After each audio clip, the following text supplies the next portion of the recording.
आज अंजनगाव केळोबा मंदिरापाशी आम्ही आलेलो आहोत।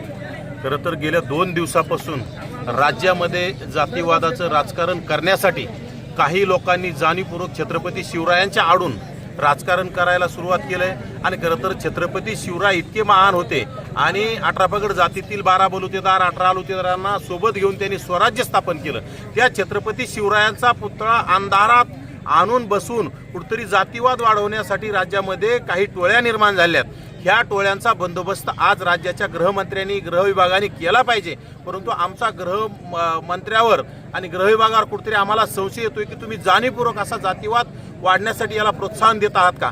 कारण गेल्या चिखला असेल, त्यानंतर आता कळंबमध्ये सुद्धा संत भगवान बाबांच्या चौका जवळच ते तिथं जेसीबीने साफसफाई करून तिथं सुद्धा छत्रपती संभाजी महाराजांचा पुतळा बसायचा। म्हणजे छत्रपती संभाजी महाराज असतील, छत्रपती शिवराय असतील, क्रांतीसूर्य महात्मा ज्योतिराव फुले असतील, राजे मल्हारराव होळकर असतील, माता अहिल्यादेवी होळकर असतील, अण्णाभाऊ साठे असतील, डॉक्टर बाबासाहेब आंबेडकर असतील, ह्या महापुरुषांच्या पुतळ्यांना कोणी विरोध करू शकत नाही। परंतु पुतळा आपण कुठं बसवला पाहिजे हे लोक पुतळ्याला कोणी विरोध करणार नाही। परंतु ज्या जागेवर जाणीवपूर्वक विरोध होऊ शकतो, कुठंतरी वेगळ्या मंदिरासाठी दिलेल्या जागेमध्ये कुठतरी तिथं आपण पुतळा टाकल्यावर जातीवाद वाढल, अशा ठिकाणी जाणीवपूर्वक कुठतरी स्वतःची पोळी भाजण्यासाठी जरांगे नावाच्या पिलावळे असतील आणि त्यांनी पाळलेले आता काही भटके कुत्रे याच्यामध्ये कुठतरी जाणीवपूर्वक वाद ते राज्यामध्ये पेटवण्याचं काम करण्यासाठी येत आहेत। आणि कुठतरी पाशी पुतळे देऊन अक्षरशः छत्रपती शिवरायांचा पुतळा हा धातूचा असला पाहिजे, परंतु हे बिकारजूट लोक कुठतरी छत्रपती शिवरायांचे पुतळे प्लास्टिकचे देऊन छत्रपती शिवरायांचा अवमान करतायत आणि कुठतरी फक्त जाती तेढ निर्माण करण्यासाठी असे पुतळे आम्ही वाटू। आणि आमचे ओबीसीचे नेते गोपीचंद पडळकर साहेब असतील, आमचे सहकारी आमचे नेते लक्ष्मणराव हाके यांच्या बाबतीत कुठं खालीवर बोलून शिवीगाळ करण्याचं जर काम करत असतील तर या राज्यातील असे राज्यामध्ये अनेक घटना आहेत। आता चिखला गाव झालंय ते पाहिलं तुम्ही, वंजारी समाजाला कसं टार्गेट केलंय। तिकडे भगवान बाबाच्याच असेल, आता मी स्वतः भूममधून आलोय।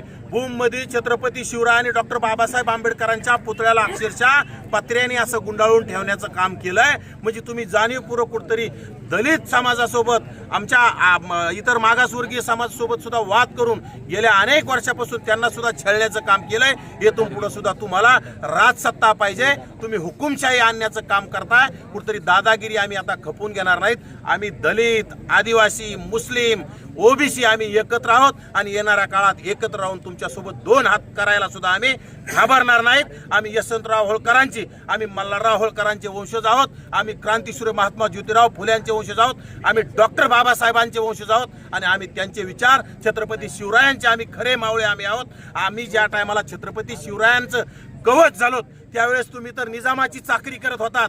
निजामाकडून सत्ता मिळवण्यासाठी छत्रपती शिवरायांना षडयंत्रामध्ये गुंतवण्याचं काम करत होता। छत्रपती संभाजी महाराजांना षडयंत्र करून पकडून देण्याचं काम करत होतात। तशा रक्ताचे आम्ही नाही आहोत। छत्रपती शिवराय, छत्रपती संभाजी महाराजांना मानणारे आहोत। आम्ही छत्रपती शिवरायांच्या पुतळ्याला विरोध कधीच करणार नाहीत, करू बी शकत नाहीत। परंतु पुतळा कुठं असला पाहिजे हे गावगाड्यातील लोकांना विचारात घेऊन निर्णय घेण्याचं काम असतं। परंतु इथं कुठतरी जाणीवपूर्वक आपली स्वतःची पोळी भाजण्यासाठी वाद वाढण्याचं काम करत आहेत, याला आमचा विरोध आहे। आपण महाराष्ट्राच्या गृहमंत्र्याला काय आवाहन कराल? राज्याच्या गृहमंत्र्याला आमची कळकळीची विनंती आहे, तुम्ही पाहताय, तुम्ही जर पुतळा बसायचा म्हणलं तर शेकडो परवानग्या घ्याव्या लागतात। परंतु या राज्यामध्ये छत्रपती शिवरायांचे पुतळे वाद वाढवण्यासाठी जर पाठवत असतील आणि काही लोक जर असे पुतळे तयार करून फक्त वाद वाढवण्याच्या जागेवर बसत असतील, ते पुतळे बसले पाहिजे, परंतु योग्य ठिकाणी पुतळा बसला पाहिजे। गावातील सर्वच गावगाड्यातील जाती धर्माला एकत्र विचारात घेऊन छत्रपती शिवरायांचा बसला पाहिजे, डॉक्टर बाबासाहेबांचा बसला पाहिजे, संत भगवान बाबांचा बसला पाहिजे, महात्मा ज्योतिराव फुलेंचा बसला पाहिजे, अहिल्यादेवींचा बसला पाहिजे, अण्णाभाऊ साठेंचा बसला पाहिजे, संत सेवालाल महाराजांचे पुतळे बसले पाहिजे। परंतु सर्व जाती धर्माच्या लोकांना विचारात घेऊन या पुतळ्यांचं का आपण कुठतरी जोपासना केली पाहिजे। परंतु कुठतरी वाद वाढवण्यासाठी हे पुतळे बसवण्याचं काम आहे। योग्य ठिकाणी पुतळे बसले पाहिजे, त्यासाठी आमचं समर्थनच असेल। बंजाऱ्यांनी आलं पाहिजे, इथं सुतार, सोनार, लोहार, कुंभार, गुरव, गोसावी, डवरी या सर्व लोकांनी इथं आलं पाहिजे. हा लढा एकटा धनगर समाजाचा नाही, हा लढा ओबीसीचा आहे. कारण की आज एका चिखला गावामध्ये वंजारी समाजाला टार्गेट करण्यात आलं, काही ठिकाणी माळ्यांना टार्गेट येतंय, आज इथं धनगर बांधवांना टार्गेट केलं जातंय, काही ठिकाणी संत सेवालाल महाराजांच्या लोकांना बंजारा समाजाला टार्गेट करण्याचं काम केलं जातंय. त्यामुळं आपण एकत्र राहण्याचं गरजेचं आहे. आपल्यामध्ये सुद्धा काही लोकांना त्यांनी जवळ करण्याचं काम केलंय, अशा लोकांना सुद्धा आपण ओळखलं पाहिजे आणि आपलं कोण परक कोण आपण शोधलं पाहिजे. आणि आपल्या लोकांना संरक्षण देण्यासाठी आज आपल्या अंजन गावाकडं सगळ्यांनी आगेकूच करणं गरजेचं आहे. राज्यातील सर्व ओबीसी बांधवांना माझी कळकळीची विनंती, आपण अंजन गावात येऊन या खेळोबाच्या मंदिराच्या परिसरामध्ये काय चाललंय हे बघण्यासाठी ताकदीनं यावं आणि आपल्यावर होणारा अन्याय रोखण्यासाठी आपण इथे येऊन आवाज उठवण्याचं काम करावं. ताज्या बातम्यांसह ठळक घडामोडी पाहण्यासाठी आजच डीडी दर्पण न्यूजला लाईक करा, शेअर करा व सबस्क्राईब करायला विसरू नका.